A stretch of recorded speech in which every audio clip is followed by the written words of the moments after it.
جماعة عاجل ورسميا بشرة خير زي الفل ان شاء الله. ايه الحكاية بالظبط؟ دي حكاية بين سبورت تعلن رسميا عن معلق مباراة النادي الاهلي ومازيمبي. حد يقول لي يا دوله فرحنا كده، قول لنا مين؟ اقول لك هو اكل وبحلقة. ما المهم بكرة اي حد ان شاء الله معدي في الشارع يجيبوه يعلق على الماتش. المهم ان احنا هنتحرم من ابداعات استاذ علي محمد علي. تعالوا بينا نعرف كل التفاصيل. اهلا بيكم في حلقة جديدة والسلام عليكم ورحمة الله وبركاته. مساء الفل على كل اخواتي. حلقة منتصف اليوم واخبار كتيرة وكان معتاد انزل اضرب عينك على عداد اللايكات. يلا نوصل الحلقه 3-4000 لايك ونبدا. قبل اي حاجه ونقول بسم الله ونزيد النبي صلى الله عليه وسلم. وانا كده بالنسبه لي يا جماعه شخصيا يعني اتحل لي مشكله بالنسبه للماتش، وفي مشكله ثانيه لسه مستمره. بين سبورت تعلن رسميا ان بكره ان شاء الله معلق مباراه النادي الاهلي ومازيمبي حفيظ ادراجي. وانا متقبل يا سيدي كل شويه يقول لك مودست بالفرنساوي يعني متواضع وسجل الهدف العجوز، مش مشكله عادي يا جماعه. المهم ان احنا ما نسمعش بكره صوت علي محمد علي. دي اول مشكله اتحلت. المشكله الثانيه الماتش بكره الساعه 3. انا الكهرباء عندي بتقطع الساعه 3. هعمل ايه يا جماعه؟ يعني كل اخواتنا اللي ساكنين في مناطق بعيده عننا يكتبوا لي تحت في التعليقات هيتفرجوا على الماتش منين عشان اجي اتفرج معاكم. شكلها كده بامر الله تعالى. يبقى النادي الاهلي خلص النهارده تمارينه على خير الحمد لله بدون اي مفاجآت تصعب علينا المهمه الصعبه بكره. النادي الاهلي خلص التمارين بدون اي اصابات بدون اي شكاوى. مارسيل كولر الاهم بالنسبه له يا جماعه هو الحفاظ على النتائج الايجابيه خارج الديار كعهده في بطوله دوري ابطال افريقيا الموسم الحالي. ده العنوان الابرز لمارسيل كولر بكره ان شاء الله يا جماعه. طيب كان في النهارده قبل التمارين المؤتمر الصحفي والمؤتمر الفني.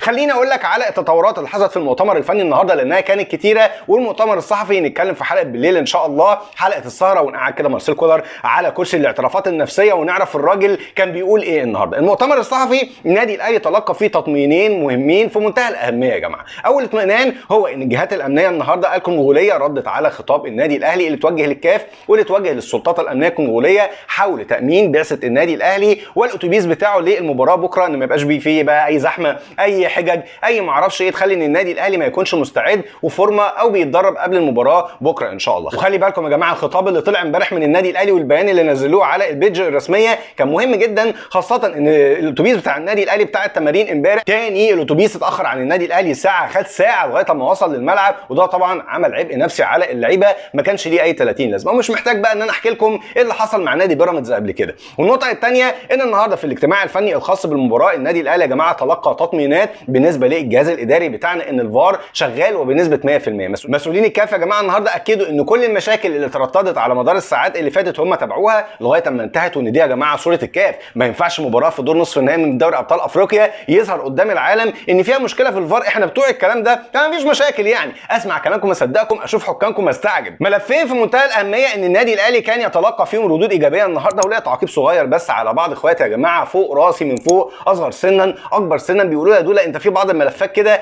بتستلم فيها الاداره وبتقعد تتكلم فيها وبتنتقد الاداره. يا جماعه احنا بنتكلم في ان في ملفات مهمه. تخيل كده الملفين بتوع النهارده دول بتوع الفار وبتوع تامين البعثه النادي الاهلي ما كانش اتكلم فيهم واتفاجئنا ببلاوي بكره في الماتش. ايه وضعنا ساعتها يا جماعه؟ خلونا نكون متفقين على حاجه، اداره النادي الاهلي الحاليه لا تعامل المثل بالمثل ولا ترد الاساءه يا جماعه. يبقى ندور على حقوقنا بدل ما تروح علينا وفي الاخر نرجع نقول ما اتكلمناش فيها. حقيقي انا مبسوط باللي حصل خلال الساعات اللي فاتت والشغل الاداري اللي اتعمل على اعلى مستوى قبل الماتش. تعالى بقى نختم تمنيه منتصف اليوم بخبرين مهمين جدا من سوق الانتقالات، وما تنساش تضرب عينيك على عداد اللايكات نشوف وصلنا 3-4000 لايك ولا لسه. وخبر مهم جدا وتصريحات طلعت على مدار الساعات اللي فاتت بهداف نادي الزمالك السابق بيتعرض على اداره النادي الاهلي علنا. سياده اللواء اشرف نصار رئيس النادي البنك الاهلي طلع في تصريحات رسميه مشاعا كده يا جماعه خلال الساعات اللي فاتت بيقول فيها لم نتلقى اي عروض رسميه من النادي الاهلي، وفي حال تلقينا اي عروض هنبدا في مناقشه. الراجل يا جماعه بيتكلم في تصريحات في عرف سوق الانتقالات انا منتظر العرض بتاع النادي الاهلي ولو قدموا العرض احنا مش هنمانع. وزي ما بيقولوا كده يا جماعه انه عرف السبب بطل العجب. الراجل يا جماعه بيراجع يجيب ورا هو اداره التعاقدات بتاعه النادي البنك الاهلي. مين سمع معاه؟ عشان بس بعض اخواتي اللي بيقولوا يا دوله في بعض اخبار الانتقالات كده انت بتقولها ما بنلاقيلهاش جواب في النهايه. مش انا من كام اسبوع واللي سمع الكلام ده ينزل يقول لي حصل يا دوله في التعليقات. قلت لك ان النادي الاهلي معجب جدا باسامه فيصل وبيتابعه، وللاسف اداره النادي الاهلي لما ابتدت تخاطب النادي البنك الاهلي طلع وقتها سياده اللواء اشرف نصار الاخبار بالتصريحات اهي بتاعت حضرتك يوم ابريل في تقريبا 9 ابريل 10 ابريل، يعني قبل شهر من دلوقتي او قبل اسبوعين 3 اسابيع من دلوقتي، طلع قال لك ايه؟ والله بالنسبه للعروض المقدمه من النادي الاهلي او المفاوضات احنا لن نتفاوض على رحيل اسامه فيصل، احنا الاولويه بالنسبه لنا والله ان احنا يا جماعه يرحل ان شاء الله بعد الاولمبياد كده اوروبا. الولد يا جماعه الرجل اولمبي، عايزينه بقى يحترف اوروبا كده ويشرف مصر. اداره النادي الاهلي بعد ما سمعت ان نادي البنك الاهلي بيماطل يا جماعه بيقول لهم لا ارجعوا لنا كمان شهرين ثلاثه كده، قفلوا الباب ضبه مفتاح، وفي ابواب كتيره جدا لمهاجمين تانيين محليين اتفتحوا قدام اداره النادي الاهلي على مدار الساعات اللي فاتت. فيا سبحان الله النصيحه اللي انا نصحتها يومها لسياده اللواء اشرف نصار، لو النادي الاهلي مهتم اسمع منه وتوصل معاه لحل وسط بدل ما تخسر الديل في النهايه. ده اللي بيحصل دلوقتي. وقتها قلت كده نصا يا جماعه لك في ايمن الشريعي مثال، بعد ما وقتها كان النادي الاهلي عايز يتعاقد مع احمد امين اوفا وقال لك لا ده ب 3 مليون دولار، ودلوقتي بيدلل على اوفا مش لاقي حد يشتريه. فانت كمان مستني اسمع رايك في التعليقات، شايف اسامه فيصل مهاجم مميز ولا في خيارات تانية بديله؟ وعشان تكون برضو تقدر تحكم على رايك بشكل كامل، اسامه فيصل يا جماعه خلال الموسم الحالي في حوالي 18 مباراه شارك منها 16 مباراه كاساسي مع النادي البنك الاهلي، مسجل 3 اهداف فقط، والثلاث اهداف دول يا جماعه سجلهم في مباراه واحده قدام النادي المصري، وبعدها